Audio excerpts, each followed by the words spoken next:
Bismillahirrahmanirrahim. Assalamualaikum warahmatullahi wabarakatuh. Alhamdulillahirabbil alamin. Wa bihi nasta'inu ala umurid dunya waddin, wassalatu wassalamu ala asyrafil anbiya wal mursalin nabiyyina Muhammadin wa ala alihi wa ashabihi ajma'in. Ma ba'du, rabbi shrah li sadri wa yassir li amri wa hlul 'uqdatam min lisani yafqahu qawli. Amsayna ala fitratil Islam wa ala kalimatil ikhlas wa ala dini nabiyyina Muhammadin sallallahu alaihi wasallam wa ala millati abina Ibrahim hanifan musliman wa ma kana minal musyrikin. Subhanaka la ilma lana illa ma 'allamtana innaka antal alimul hakim. Rabbana zidna ilma warzuqna fahma. Allahumma taqabbal minna siyamana wa ruku'ana wa sujudana wa takhashu'ana wa kulla a'malina as-salihah bi rahmatika ya arhamar rahimin. Amin. Jemaah kaum muslimat rahimakumullah.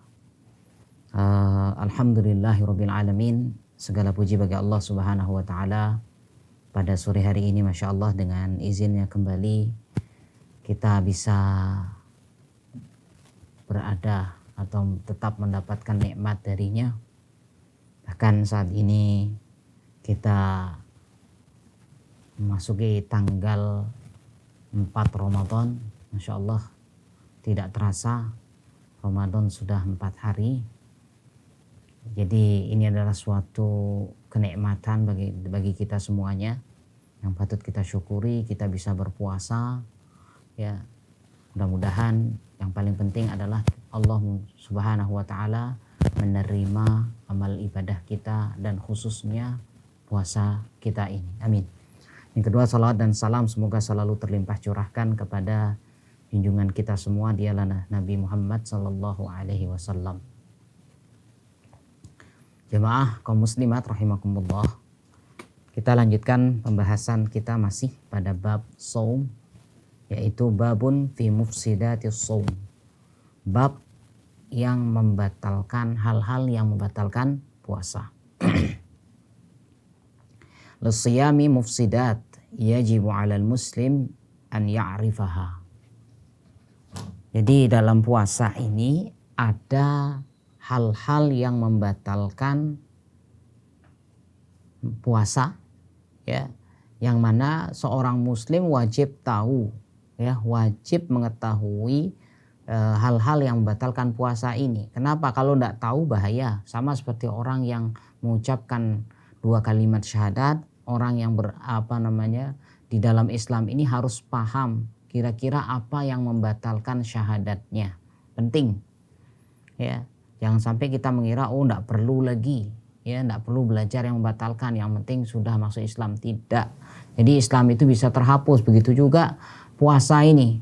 Jadi puasa yang kita lakukan agar betul-betul sesuai sebagaimana yang memang disyariatkan oleh Allah Subhanahu wa taala. Maka dari itu kita harus paham, harus tahu apa kira-kira yang membatalkan puasa tersebut agar puasa kita tidak sia-sia, ya, percuma, ya. Liyatajannabaha. Tujuannya adalah dia tahu mufsidat, tahu yang membatalkan. Tujuannya apa? Supaya dia menjauhinya, ya. Sama seperti kita mengetahui yang haram dalam rangka untuk apa? Menjauhi. Judi hukumnya haram, ya. Kemudian datang ke kuburan, meminta di sana, berdoa di sana, ya, memohon di sana, hukumnya syirik, haram. Ini bisa sampai nanti membatalkan syahadatnya, ya. Jadi kita tahu ini syirik, ini haram. Tujuannya apa? Supaya kita menjauh. Bisa menjauh agar tidak melakukan yang namanya hal-hal yang bisa membatalkan ibadah kita. Wa yuhadziru minha, ya, dan kita harus betul-betul, ya, artinya menghindar. Li'annaha tuftiru shaim. Kenapa? Karena inilah yang membatalkan puasa seseorang.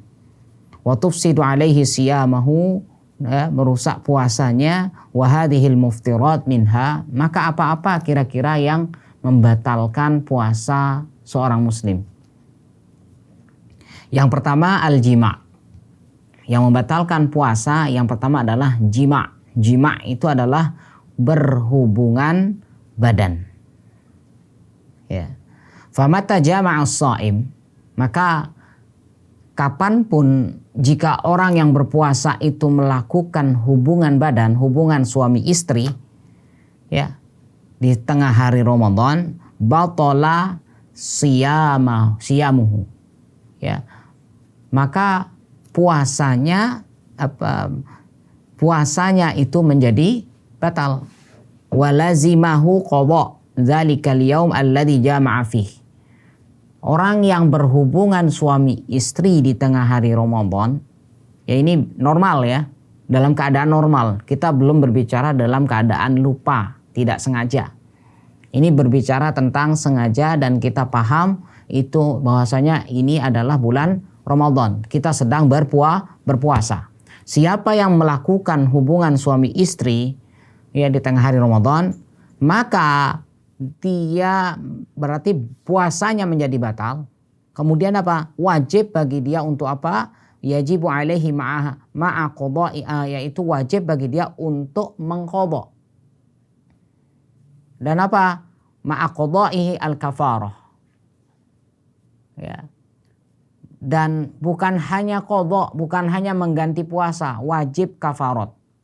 Berarti orang yang jima, berhubungan suami istri 3. Ya, resikonya 3. Yang pertama, membatalkan puasa. Yang kedua, wajib menggantinya puasa tersebut. Dan ketiga, apa? Wajib membayar kafarat, denda. Ya. Apa dendanya? Dendanya itu adalah ya, jika dia ada kemampuan itqu raqabah. Ini yang pertama. Denda kafaratnya adalah ya, yaitu membebaskan seorang budak.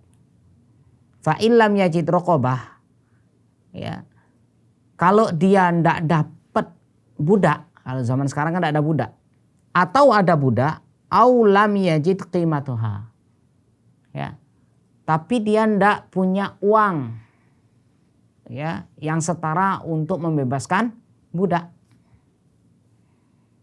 Ya.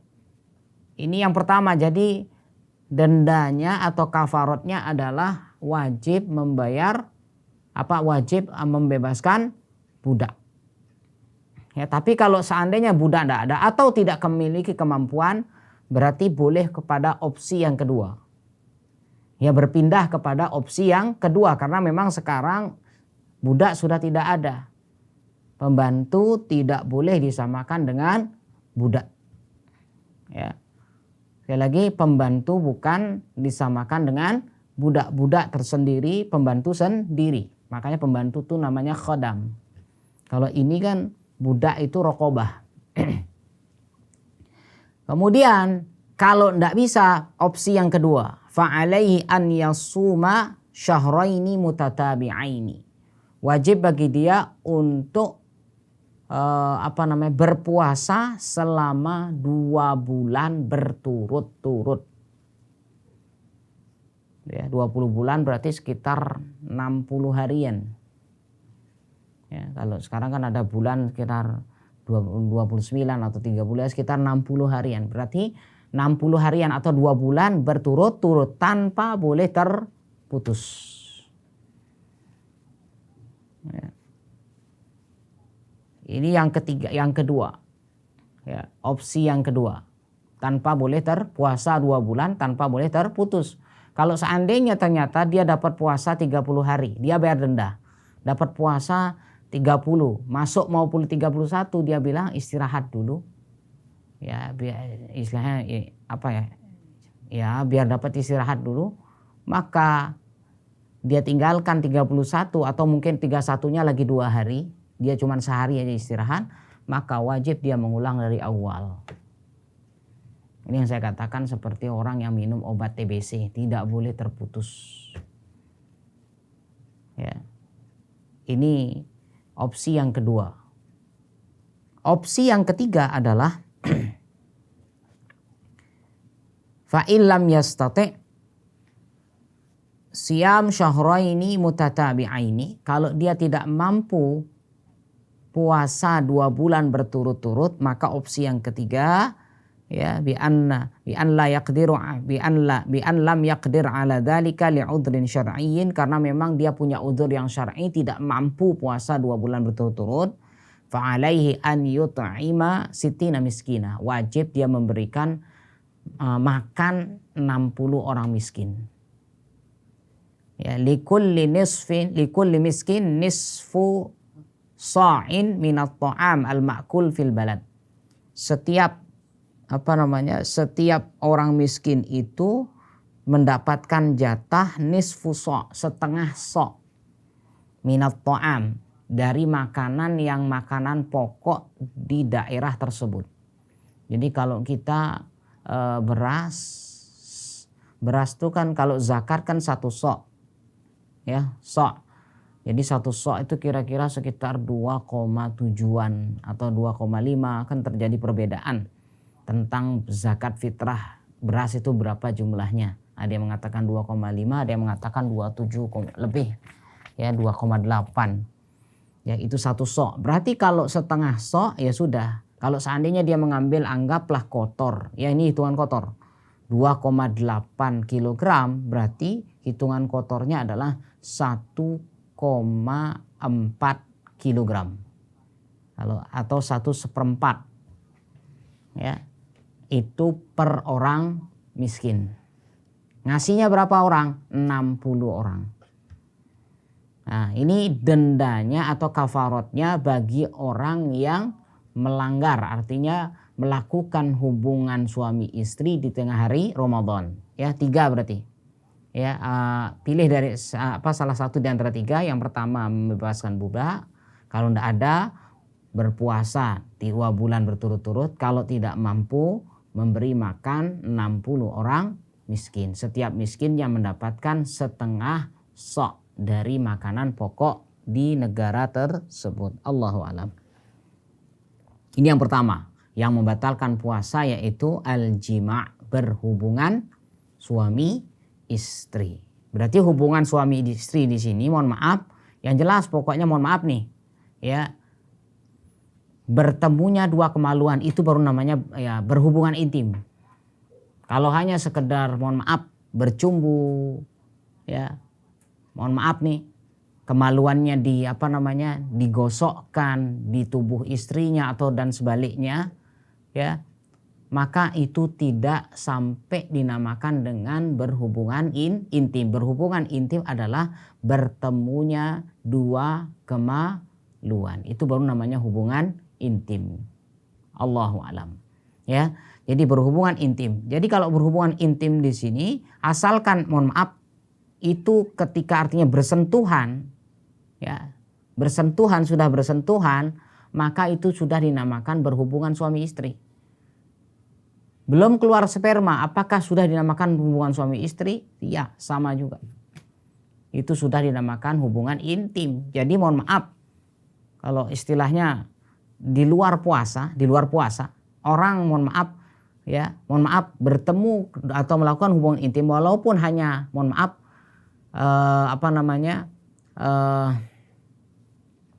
kemaluan suami mohon maaf menyentuh kemaluan istri walaupun cuman sedikit, itu sudah wajib mandi junub. Kenapa? Karena itu sudah dinamakan dengan jima', berhubungan suami istri. Walaupun belum keluar sperma atau air mani. Ya, jadi sekali lagi jima' membatalkan puasa, yaitu hubungan intim meskipun tidak sampai mengeluarkan sperma. Itu yang pertama. Yang kedua yang membatalkan puasa adalah inzalul mani, keluarnya sperma. Ini terpisah dia. Ya, ini terpisah. Ya. Bisa babi takbil, au lamas, au istimna, au tikrari nazar. Baik keluar maninya itu dalam, mohon maaf, kadang kan ada orang yang nafsunya ini tinggi lah, baru baru mencium, tiba-tiba sudah keluar air mani, sudah keluar sperma, apa nama istilahnya ini. Ya. Yang kedua, atau mohon maaf, lames, baru nyentuh, baru disentuh sudah keluar air mani. Au istimna, atau dia melakukan onani, masturbasi. Au tikror nazar, atau disebabkan ada orang yang cuman ngelihat kok, tapi sudah keluar.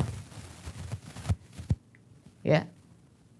Yang jelas keluar air mani di sini. Fa idza hasala syai'un min dzalika fasada shaumuhu. Jadi ketika seandainya mohon maaf dia mencium atau mohon maaf dipegang atau mohon maaf masturbasi atau karena melihat seorang wanita yang itu menyebabkan dia keluar spermanya, fasada shaumuhu, maka puasanya menjadi batal. Ya, wa alaihil qada faqad biduni kafaroh. Ini dia. Poinnya di sini. Dia hanya wajib mengqadha tanpa bayar kafarot. Beda sama jima tadi. Kalau jima wajib bayar kafarot, 3 bahkan. Batal, mengqadha, wajib kafarot. Kalau ini batal, wajib qadha tapi tidak bayar kafarot. Mohon maaf, berarti orang yang onani dan sebagainya, onani atau masturbasi yang sampai keluar sperma, maka itu puasanya menjadi batal, wajib mengqadha tanpa membayar kafarot. Kenapa? Li'annal kafarah takhtassu bil jima. Kenapa? Karena yang namanya kafarot itu khusus bagi orang yang berhubungan suami istri. Ya. Wan naim, adapun sekarang tidur, mimpi. Wan naim idza ihtalama fa anzala. Beda dengan kasusnya orang yang tidur kemudian mimpi basah. Ya. Dia mimpi basah, fala syai'a alaihi. Maka tidak ada apa-apa. Jadi kalau orang tengah hari habis duhur atau sebelum duhur dia tidur, bangun-bangun celananya basah. Ya, pakaiannya basah. Bagaimana? Apakah puasanya menjadi batal? Tidak. Ya, di anna dzalika waqa'a biduni ikhtiyarihi. Kenapa? Karena itu terjadi tanpa dari keinginannya sendiri. Jadi namanya mimpi, yang ngatur mimpi kan adalah Allah Subhanahu wa taala. Ya. Jadi ini namanya mimpi datang secara tiba-tiba. Jadi istilahnya kita tidak punya kehendak untuk bermimpi. Jadi semua tidak ada orang sebelum tidur saya pengen mimpi ini mimpi itu, tidak bisa. Kadang kita pengen mimpi yang baik ternyata dapatnya yang begitu, ya, dan sebaliknya. Ini jamaah kaum muslimat rahimakumullah. Jadi ya, orang yang mimpi basah, ya jadi keluarnya sperma disebabkan mimpi, maka dia tidak membatalkan puasa. Kenapa? Karena itu terjadi tanpa keinginannya. Lakin yajibu alaihil igtisal minal janabah. Dia hanya wajib mandi besar, mandi junub itu saja. Ya, puasanya tetap dilanjut, tidak perlu diqadha. Ini bagi yang keluar sperma dalam keadaan mimpi basah. Tapi kalau dalam keadaan sadar seperti tadi, ya sadar keluarnya sperma yang jelas tanpa berhubungan badan, maka dia wajib batal puasanya dan wajib mengqadha. Allahu a'lam.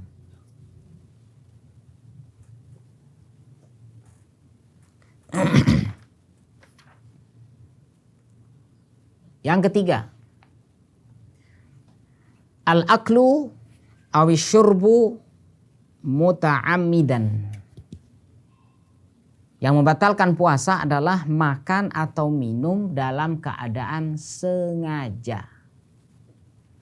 Ya, sekali lagi sengaja. Kalau orang tidak sengaja kan lain. Ya, ini sengaja. Liqaulihi ta'ala.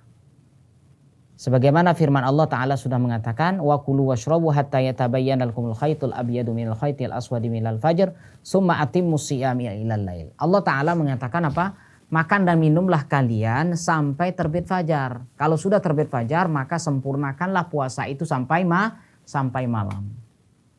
Ya. maka makan dan minum itu hanya diperbolehkan di malam hari saja.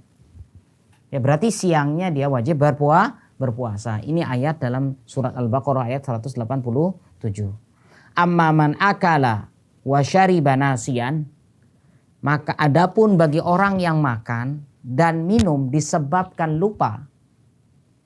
Ya, ini wajar ya. Jadi kalau ada orang pulang dari tempat kerja karena dia terbiasa ya langsung masuk dapur, tiba-tiba ngambil air, sudah minum ya, baru dapat 1 atau 2 atau bahkan 1 gelas sudah habis, baru dia ingat, ya Allah saya puasa ya.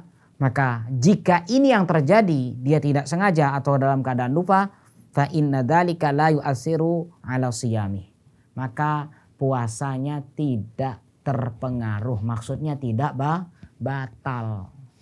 Berarti tetap melanjutkan, tidak perlu diqodho. Lihat hadisnya jelas sekali, muttafaqun alaih, diriwayatkan oleh Imam Bukhari dan Muslim melalui riwayatnya Abu Hurairah.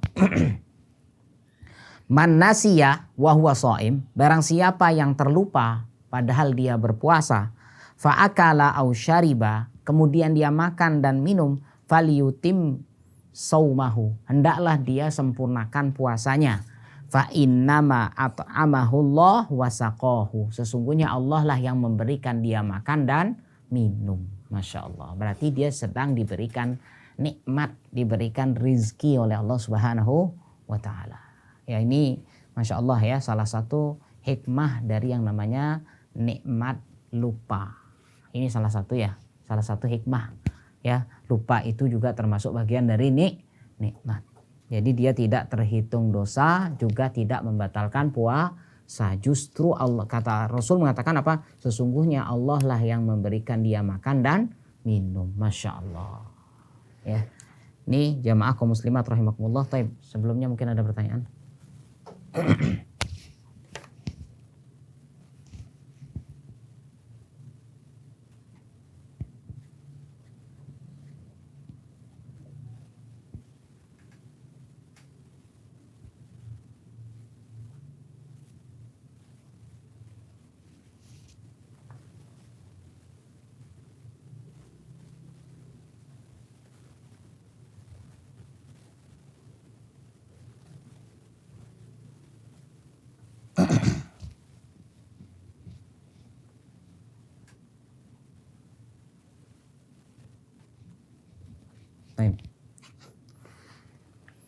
Pertama, mana yang lebih didahulukan ketika berbuka puasa yang sesuai sunnah, makan kurma dulu atau minum? Kalau melihat hadisnya, ya Nabi SAW itu lebih mengutamakan, yang lebih diutamakan itu adalah rutob, kurma basah. Kalau ndak ada, baru kurma kering, tamer. Kalau ndak ada, baru air. Jadi kalau melihat dari hadis ini, ya riwayat hadis ini menunjukkan bahwasanya yang lebih diutamakan masuk pertama kali ke mulut ya kita adalah kurma basah. Ya. Apakah setelah itu kita boleh minum air? Silahkan. Tapi yang lebih dahulu, usahakan yang lebih dahulu adalah kurma, terutama kurma basah. Ini yang dilakukan oleh Nabi Shallallahu Alaihi Wasallam. Kalau tidak punya kurma basah, tidak punya kurma kering, baru menggunakan air. Ya, Allahu a'lam. Yang itu yang lebih diutamakan. Allahu a'lam. Ketika sholat taraweh, jika kita tidak ikut sholat witir bersama imam, ketika kita sholat taraweh, jika kita tidak ikut sholat witir bersama imam agar dapat mengakhirkan sendiri di tengah malam, tetapi bagaimana caranya agar kita juga tetap mendapatkan keutamaan sholat berjamaah taraweh bersama imam? Baik, justru yang benar, yang artinya yang dianjurkan oleh para ulama, sebagaimana hadis-hadis yang ada. Jadi kalau taraweh itu usahakan ikut menyelesaikan sholat sampai imamnya selesai. Artinya kita ikut witirnya imam taraweh. Jangan ditinggal. Ya, jangan ditinggal. Terus nanti malam bagaimana? Silahkan tahajud lagi. Yang mau sholat malam silahkan lagi. Jadi tanpa witir. Itulah yang sebenarnya sangat-sangat dianjurkan. Ya, pahalanya beda orang yang mengikuti sholat witir bersama imam. Meskipun ya artinya kalau dia memang mau sendiri silahkan. Tapi yang lebih baik adalah dia taraweh dulu selesaikan. Kalau seandainya tarawehnya 11 ya sudah. Ya silahkan taraweh sampai 11 ikut witir. Nanti malam ya sudah bangun lagi mau sholat silahkan. Tanpa witir. Atau yang kedua, opsi yang kedua. Kalau dia mau witir lagi. Ya kalau dia mau witir berarti nanti tengah malam dia bangun. Dia sholat satu rakaat. Untuk apa? Untuk menutupi witir yang bersama imam tadi. Ya tadi kan imam sama taraweh witirnya 3, tambahin 1 menjadi 4, menjadi genap. Berarti nanti setelah sholat tahajud bolehkah dia witir lagi? Ya boleh. Ya dalam rangka ini tapi Allahu alam lebih banyak memang diopsikan adalah ya sudah kalau dia sudah witir bersama imam ya bersama imam taraweh maka nanti malam dia tidak perlu witir lagi. Allahu alam ini yang dikatakan lebih afdal. Allahu alam. Bagaimana jika seorang itu pingsan ketika berpuasa mungkin sekitar 1 jam? Apakah puasanya batal atau tetap melanjutkan? Mohon penjelasannya. Kalau pingsannya seharian batal. Tapi kalau pingsannya hanya sebentar, Allahu alam itu tidak sampai membatalkan puasanya. Ya kalau pingsannya seharian, ya dari awal dari sebelum sampai akhir, sampai nanti buka puasa belum sadar, dia itu tidak tidak terhitung puasa. Tapi kalau ternyata di tengah puasa pingsan, ya kemudian hanya 1 jaman itu tidak sampai membatalkan puasa. Allahu a'lam. Mohon maaf kalau pada saat sedang berhubungan suami istri kemudian terdengar azan subuh lalu bagaimana? Apakah tetap terkena hukuman kafarat? Subhanallah. Baik, saya ulangi pertanyaannya. Mohon maaf kalau pada saat sedang berhubungan suami istri kemudian terdengar azan subuh lalu bagaimana Ustadz? Apakah tetap terkena hukuman kafarat? Ya segera lanjut. Segera lanjut? Mohon maaf. Segera lepas. Ya. Segera lepas, maksudnya pisah. Apakah terkena kafarat? Allahu alam. Ya ini sama seperti orang yang makan, apalagi masya Allah ini kayaknya saya khawatirnya ini sengaja atau enggak. Ya maka jangan coba-coba sudah menjelang detik-detik begitu jangan sampai seperti itu. Ya segera, mohon maaf artinya segera pisah. Bayar kafaratnya Allahu alam. Sepertinya. Ya sepertinya tidak, tapi Allahu alam. Ini bukan qaul di atas ilmu, ya, bukan perkataan di atas ilmu. Saya katakan Allahu alam. Ya, jangan dilanjutkan, tidak boleh. Tapi selanjutnya, kalau terapi pengobatan tusuk jarum totok apakah membatalkan puasa? Ini sama seperti orang yang nanti vaksin totok jarum. Yang nanti akan membatalkan puasa itu kan donor darah. Ya nanti kita akan bicara itu. Ya ngambil darah orang yang bekam itu batal. Tapi kalau sekedar suntikan, semacam suntikan makanya suntikan yang memang tidak ada makanan di dalamnya. Ya tidak ada zat makanan, tidak ada zat mineral dan sebagainya. Itu tidak membatalkan. Jadi suntikan mungkin obat. Semacam vaksin. Itu tidak membatalkan puasa. Berarti kan jarum itu sama seperti itu, hanya sekedar jarum saja yang masuk. Ya, Allahu a'lam. Baik, kalau dahak ketika batuk pada saat sedang berpuasa apakah membatalkan puasa? Berdahak tidak membatalkan puasa. Ya, sama seperti orang yang batuk, ya. Yang membatalkan puasa nanti adalah muntah yang disengaja. Ya, Allahu a'lam.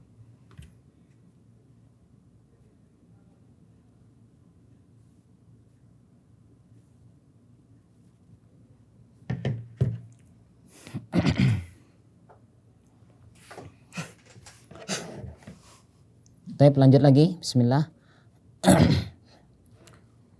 Wa mimma yuftiru shaim. Dan yang termasuk membatalkan puasa tadi kan kita sampai makan ya. Sampai makan. Yang namanya makan itu kan pada umumnya melalui mulut. Ya, melalui mulut kita ini. Itu namanya makan dan minum. Ada sekarang yang zaman sekarang kan beda ini, Masya Allah ya, sudah canggih lah ya. Yaitu apa? Isalul ma' wa nahwihi ilal jawfi an tariqil anfi. Memasukkan air melalui masukkan air ke dalam perut melalui hidung. Ya. Wahwa yusamma bisa'ut. Ini yang dinamakan dengan sa'ut. Ya, memasukkan air yang nanti akan sampai ke dalam perut. Ya. Maka ini juga membatalkan puasa. Makanya istinsyak itu tidak boleh berlebihan. Istinsyak itu kan ketika berwudu memasukkan air ke dalam hidung, cukup di bagian luar saja. Bagian istilahnya dalamnya hidung ini aja. Tidak sampai ke atas. Karena kalau ke atas ini bisa membatalkan puasa. Ya, memasukkan air ke dalam perut melalui hidung. Kemudian apa? Wa akhdul mughaddi an tariqil warid. Memasukkan makanan, zat makanan melalui apa? Dengan jalur urat nadi. Impus berarti. Ya. Memasukkan memasukkan zat makanan melalui impus. Impus kan melalui urat nadi. Wa huknud dam, ya, maka impus itu membatalkan puasa. Kenapa? Karena isinya zat makanan. Ya, zat makanan atau minuman dan sebagainya. Begitu juga wa hukun adam fi shaim. Begitu juga suntik darah. Ya, suntik darah ini termasuk membatalkan puasa. Kalau donor darah istilahnya. Kalau yang diambil darahnya kemudian diberikan kepada orang lain, memberikan orang lain darah itu hukumnya batal. Kullu dzalika yufsidu shaum. Maka semua yufsidu saumahu. Semuanya itu membatalkan puasa. Ya, jadi kalau ada orang yang memasukkan darah ke badannya itu juga membatalkan puasa. Li'annahu taghdhiyatan lahu. Kenapa? Karena itu adalah termasuk juga bagian dari zat. Zat makanan lah. Ada gizi di dalamnya. Ada kandungan gizi di dalamnya sehingga ini juga membatalkan puasa. Wa min dzalika aidan huknus shaim bil ibri al mughaddiyah. Begitu juga suntikan bagi orang yang puasa, suntikan jarum, tapi suntikan yang dalam suntikan cairan dalam suntikan itu adalah sama, ada zat gizinya, ya. Ada zat makanannya. Li'annaha taqumu maqamat ta'am, itu sama. Ya, persis dia sifatnya seperti makanan. Cuman di sini sekarang kan lebih canggih. Kalau makanan kita dulu masuknya melalui mulut. Kalau sekarang melalui tubuh. Ya, disuntik sebentar dia sudah bisa bertenaga kembali. Berarti di sini mendapatkan zat makanan, energi. Ya. Li'annaha taqum maqamat ta'am, itu sama seperti orang yang makan. Wa dzalika yufsidus syiyam, itu juga membatalkan puasa. Amal ibir ghaira al-mughaddiyah. Adapun kalau suntikan yang mana dalam suntikan itu tidak ada zat makanannya, fayan bagi lisoim, maka beliau menganjurkan hendaklah bagi orang yang berpuasa an yatajannabaha, menjauhinya muhafazatan ala siyami, dalam rangka untuk menjaga puasanya. Beliau menganjurkan ya lebih baik jangan, artinya tidak usah supaya terjaga. Waliqaulihi sallallahu alaihi wasallam, sebagaimana perkataan Nabi mengatakan da' ma yaribuka ila ma la yaribuka, tinggalkanlah dari apa-apa yang meragukanmu menuju apa-apa yang tidak meragukanmu. Wa yu'akhiruhu ilal lail, kalau bisa diakhirkan dilakukan suntikan ini, kalau bukan suntikan makanan ya, dilakukan di saat malam hari. Tapi Allahu alam, ini kan suatu pendapat ya. Namun kalau kita lihat dalam pendapat sekarang, karena zaman kita vaksin, Allahu alam ya, maka akan Majelis Ulama Indonesia juga sudah mengeluarkan fatwa vaksin di tengah hari Ramadan tidak membatalkan puasa. Allahu a'lam. Ya. Kemudian yang keempat, ikhrajud dam minal badan. Bentar, ada pertanyaan ini. Obat kumur-kumur apakah membatalkan puasa? Baik, obat kumur-kumur ini kan sebenarnya sama dia. Sama dia dengan sifatnya odol, bersiwak. Apakah membatalkan puasa? Kalau kita lihat dari pendapat Syekh bin Baz untuk odol atau sikat gigi di tengah hari Ramadan kan ada rasa manis dan sebagainya. Sebenarnya boleh saja tidak membatalkan puasa. Yang penting tidak ditelan. Itu saja sebenarnya. Maka kumur-kumur dengan obat kumur-kumur ya obat-obat kumur-kumur lebih baik jangan, lebih baik. Maksud saya apa? Lebih baik dihindari. Ya. Kemudian satu lagi sikat gigi di tengah hari Ramadan bolehkah? Boleh. Artinya dibolehkan oleh para ulama, cuman jangan sampai tertelan, itu saja. Mampu enggak dia menjaga? Ya, kalau dia enggak mampu lebih baik jangan. Apalagi sikat gigi lebih baik memang lebih baik sikat gigi nanti di sebelum subuh.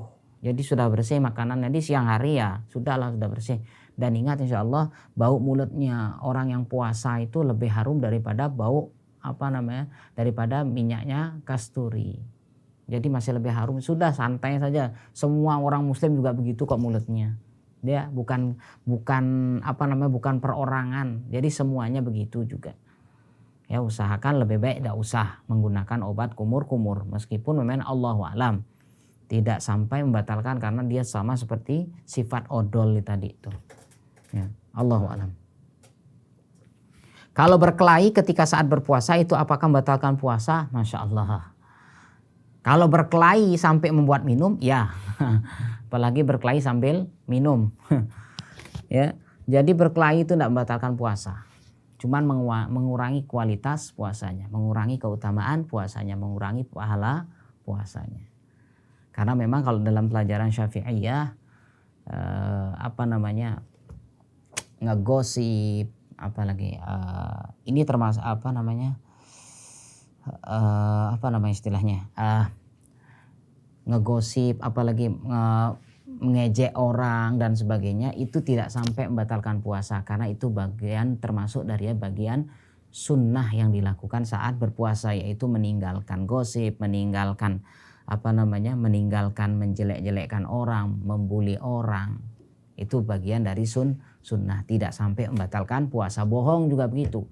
Ketika orang berbohong apakah membatalkan puasa? Tidak. Kadang-kadang kita sama anak kecil juga kan gitu, anak-anak kita nangis gitu. Wih, jangan nangis nanti batal puasanya. Subhanallah. Saya pikir-pikir, apanya yang batalkan? Oh, mungkin dia habis nangis lapar perutnya makan. Ya, jadi nangis itu tidak membatalkan puasa, atau nangis melalui diminum air matanya, iya. Jadi saja jangan salah kita ngajarin ke anak-anak jangan nangis nanti akan batal puasanya, tidak boleh. Ya. Jadi yang membatalkan puasa sudah jelas ya. Jadi berbohong dan sebagainya memang ini ya memang dalam kondisi tidak puasa pun tidak boleh dilakukan. Tapi seandainya ini dilakukan dalam kondisi puasa, puasanya tidak menjadi batal. Cuman kualitas, keutamaan dan pahalanya menjadi berkurang. Bisa saja, bisa juga habis. Hanya sekedar menggugurkan kewajiban. Allahu a'lam bishawab.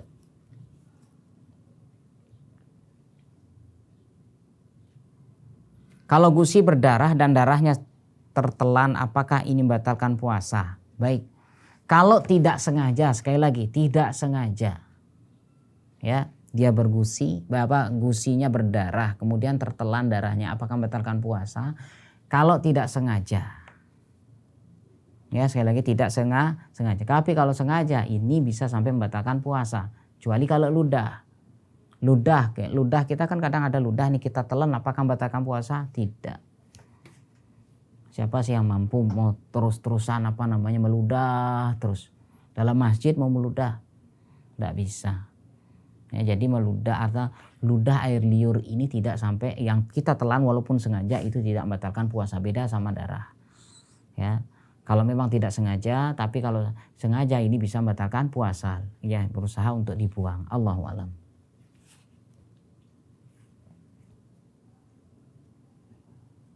Taib, itu mungkin insya Allah pada kajian kita sore hari ini. Mudah-mudahan ada manfaatnya. Insya Allah nanti kita akan lanjut lagi hal-hal yang membatalkan puasa pada pertemuan yang akan datang. Barakallahu fikum. Saya akhiri. Sallallahu ala nabiyina Muhammad subhanakallah bihamdika asyhadu an la ilaha illa anta astaghfiruka wa atubu ilaik. Assalamualaikum warahmatullahi wabarakatuh.